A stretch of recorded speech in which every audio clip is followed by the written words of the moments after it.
खुलुमबाय नोंथांमोनखौ बयखौबो गिबियावनो बड' जब निउसआव बरायना लाग्रोनाय जाबाय लोगोफोर नोंथांमोननि थाखाय जोबोद मोजां निउस ओंखारना फैदों जोंहा आसाम पुलिसनिफ्राय साख्रिनि गोबां भेकेन्सि ओंखारना फैगोननो दा बेनिखायनो नोंथांमोना भिडिअखौ जोबजासिम नायबानो जाबाय मा फरायनो नांगोन आरो माब्ला बे भेकेन्सिया ओंखारनो हागौ बिनि गासैबो डिटेल्सखौ मोननो थाखाय नोंथांमोना भिडिअखौ जोबजासिम नाय आरो जाहाथे बेबायदिनो साख्रिनि आपडेटखौ मोनबाय थानो हायो बिनि थाखाय नोंथांमोना चेनेलखौ साबस्क्राइब खालाम आपडेटखौ जाहाथे नोंथांमोना थाबैनो मोननो हायो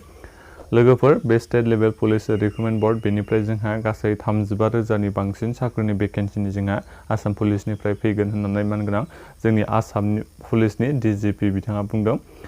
दा नोंथांमोननि फरायनाय जुदि matric pass higher secondary pass एबा ग्रेजुवेट पास जानायबा नोंथांमोना बेफोर आसाम पुलिसनिफ्राय फैनाय रिक्रुटमेन्टखौ नोंथांमोना एप्लाइ खालामनो हागोन दा आरो बिथाङा बुंनाय बायदिबा आसाम पुलिसनि बे डिजिपि बिथाङा बुंनाय बायदिबा जेनेबा आसाम पुलिसनि गासै 10टा बेटेलियन कमान्ड' बेटेलियन खालामनाय जागोन होननानै बिथाङा मैया निउसआव प्रेस कनफारेन्सनि गेजेरजों बुंदों दा नोंथांमोना जुदि आसाम पुलिसाव साख्रि मावनो गोसोबा नोंथांमोना खालामनो हागोन जेनेबा ओरै आरो लोगोफोर जोंहा बे आसाम स्टेटआ बे गुबुन स्टेटनि बायदि नङा माने ओरै आरो आसाम पुलिसाव जेरै आसाम पुलिसनि गासिबो माने दा साख्रिनि भेकेन्सिया बयनिख्रुइ बांसिन गुबुन स्टेटनिफ्राय जेनेबा गुबुन स्टेटआव दा साख्रिनि भेकेन्सिया खम जानानै दङ नाथायबा जोंनियाव दा आसाम पुलिसाव जोबोद खालि जानानै दङ आरो माने साख्रिनि भेकेन्सि गोबां ओंखारना दङ दा बेखौ बिथांमोना रिक्रुटमेन्ट प्रसेसखौ स्टार्ट खालामगोननो बे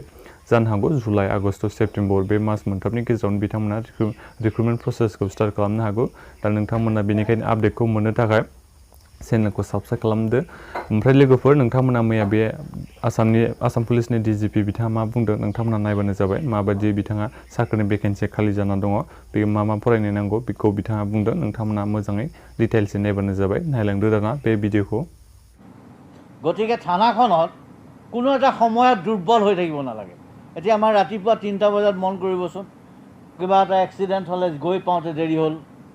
কিন্তু যদিহে থানাখনৰ সেই ডিউটি অনুসাৰে তেনেকৈ থাকে মানুহখিনি তেতিয়া ভাল হ'ব গতিকে আমাৰ এজন OC যদি থাকিলে এজন এডিশ্যনেল OCও থাকিব তেনেকুৱা ধৰণৰ আমি চিন্তা কৰিছোঁ গতিকে এটা ডাঙৰ সংখ্যা পুলিচৰ আমি এডিশ্যনেল মেন পাৱাৰ আমাক দৰকাৰ হ'ব আমি হিচাপ কৰা মতে 23,000তকৈ বেছি চিভিল পুলিচৰ সংখ্যাটো বৰ্তমান অনুপাতটো পাৰ লাখ পপুলেশ্যন চিভিল পুলিচৰ যিটো অনুপাত অসমত ভাৰতবৰ্ষৰ ভিতৰতে সৰ্বনিম্ন নহ'লেও অতিকে দুখ লগা 72জন মাত্ৰ পাৰ লাখ পপুলেশ্যন যিটো উত্তৰ প্ৰদেশ বা অন্য ষ্টেটত 150 মানকৈ আছে গতিকে আমাৰ এইটো খুব কম হৈ আছে গতিকে এই সংখ্যাটো বঢ়াবৰ কাৰণে আমি থানাত সংখ্যা বঢ়াম পুলিচৰ বিভিন্ন বৰ্গত আৰু টোটেল আমাৰ 23,000তকৈ বেছি এনেকৈ চিভিল পুলিচ আনিম আৰু কমাণ্ডো বেটেলিয়নৰ কাৰণে আমি 12,000তকৈ বেছি ল'ৰা ল'ব লাগিব আৰু এইটো বেটেলিয়ন খুব টপ ক্লাছ এক্সপাৰ্ট বেটেলিয়ন হ'ব এইটো যাৰে তাৰে লগত হলিগলি কৰা বেটেলিয়ন নহয় এইটো best of the operational force আমি বনাবলৈ আমি সপোন দেখিছোঁ তাৰে এটা পাৰ্ট ল এণ্ড অৰ্ডাৰ বেটেলিয়ন হ'ব আৰু কিছুমান কমাণ্ডো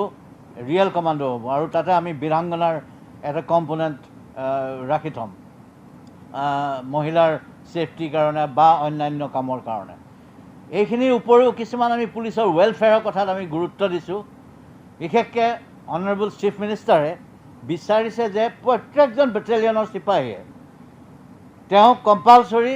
এটা ছুটি পাব লাগিব এমাহ সেই মাহটো তেওঁ ঘৰত থাকিব পাৰিব লাগিব ঘৰত থাকিব লাগিব